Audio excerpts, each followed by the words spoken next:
ልጄ ተወስዶብኝ እኔ ሰላማዊ ህይወት አልኖርም ያለችው ሩታ ጎበዝ አሸንፋ ልጇን ተረክባለች።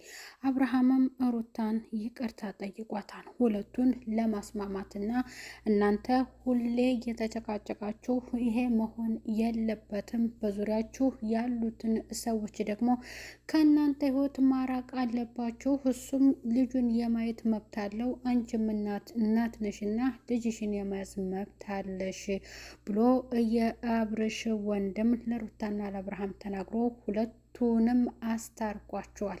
በዚያ መልክ ደግሞ በጣም መልካምና ጥሩ ወንድም ነው ለአብርሃም። በአለፈው ክፍል የአብርሃም እህት ያዙኝ ልቀቁኝ እያለች ቡዜ የተንጨረጨረችው ምን ነው በዚህ ቪዲዮ ላይ ሲሰሩ አልነበረችም። አረ አንቺ ብቻ ነሽ ወይ የልጁ እናት? ወንድም የምኮነው ባልሽን እንዴት ታሳስሪያለሽ? እያለች ያዙኝ ልቀቁኝ እያለች የቀወጠችው ቡዜ ሁለቱ ሲስማሙና ልጁ ሲመለስ ግን እሷ አልነበረችም። ወንድምየው ግን ዴቭ በጣም መልካምና ጥሩ ልጅ፣ ንግግሩ ራሱ ጨዋ፣ ከአንደበቱ የሚወጡት ቃላቶች እርጋታው ራሱ የተለየ ነው። የቡዜ ወንድም ጭራሽ አይመስልም። ቡዜ ተበላሽ፣ የተንጨረጨርሽው አሁን እነሱ ሰላማዊ ህይወት ሊኖሩ ነው። ልጅቱም ተመለሰለት። ምን ትሆኒ? በምን አይንሽ ነው ሩታን ይቅርታ የምትጠይቂያት? አብርሃምም እመጣለሁ፣ ልጄን አያለው፣ እጠይቃለሁ፣ እኔ አከብርሻለሁ፣ ላንቺ ሁልጊዜ መልካም ነገር ነው የምመኝልሽ። እዚህ ቤት ብመጣ ብጠይቅሽ ደስ ይለኛል፣ ሌላ ሰዎችን ሳይ ነው የምናድደው ብሏል። ምክንያቱም የሚያሽቃብጡ እነ ዳኒ እነ ቤቲ ሌሎች አሽቃባጮች ደግሞ በራሱ ቤት ከሩታ ጋር በመሆን የሁለቱን ክፍተት እንዲፈጥሩ እያደረጉ ናቸው ማለት ነው። ሄርሜላን ብትሆን ስለ አብረሽ መልካምና ጥሩ ነገር ነው የምትመኘው። አሁን እሷም እጅ ካለበት ሚስኪን እሷም ወደኋላ ልትቀር ነው ማለት ነው። አብርሃም ይቅርታ አድርግ ተብሎ ወንድሙ ይቅርታ እንዲያደርግ አድርጓል። ሩታም ደግሞ እንደዚያውና በጣም ደስ ይላል አይደለም? የወለደ ሰው የተዋደደም አይራራቅም ይባላል አይደል?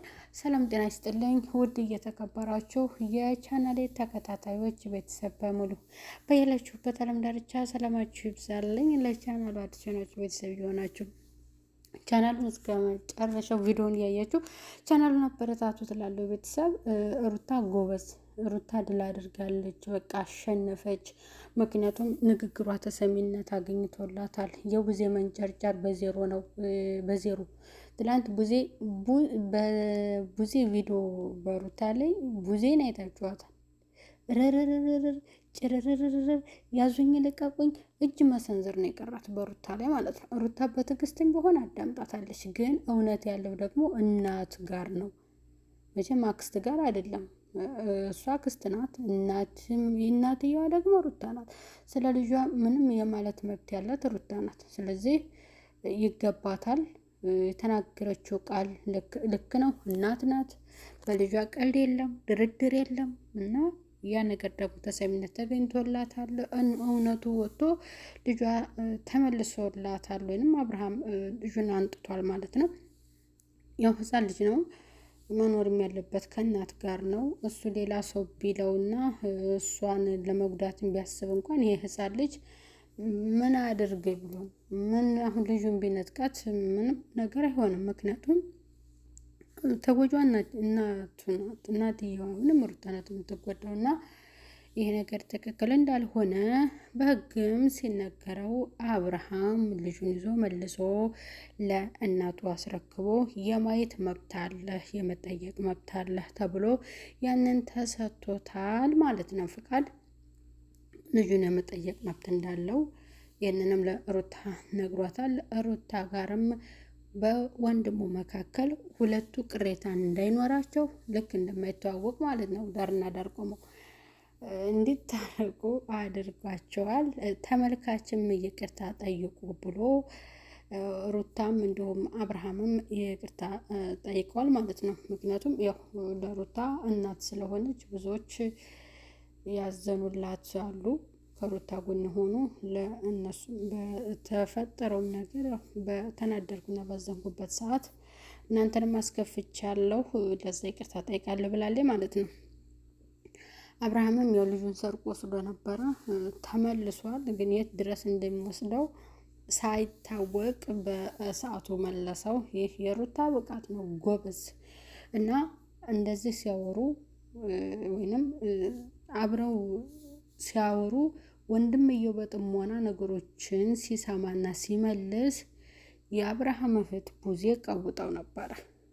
ልጁ ሲመለስ ሸሚዟት ነው አፍራ ነው። ተመልካች በጣም ስለተናገራት ፈርታ ተደብቃ ነው። ፈርታ ነው፣ ቡዜ ፈርታ ነው።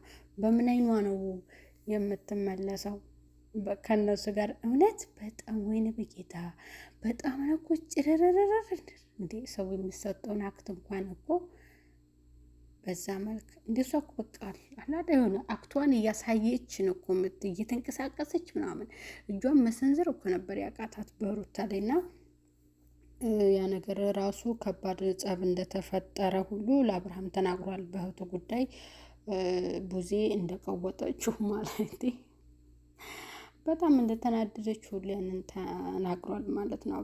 ለአብርሃም ወንድምየው አስማምቶ ቤተሰብ ተመልካችን ይቅርታ ጠይቆ ብሎ ያንን ይቅርታ አስደርጎ ነው ቪዲዮ ያለቀው ማለት ነው። በእውነት ነው የምነግራችሁ፣ በጣም ጎበዝ ልጅ ነው፣ አስተዋይ ልጅ ነው፣ ጨዋ ልጅ ነው።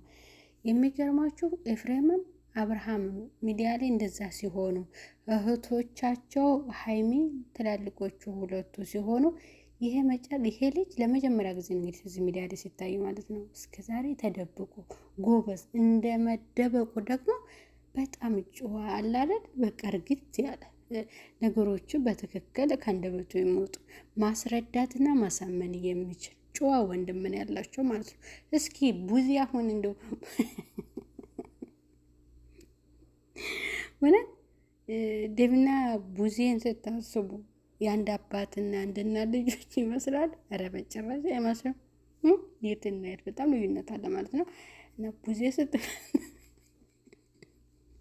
ሳቄ እኮ ስለሚመጣብኝ ምክንያቱም እሷን ሳስባት የምትንጨረጨረ ነው ትዝ የሚለኝ። አሁን ስትመጣ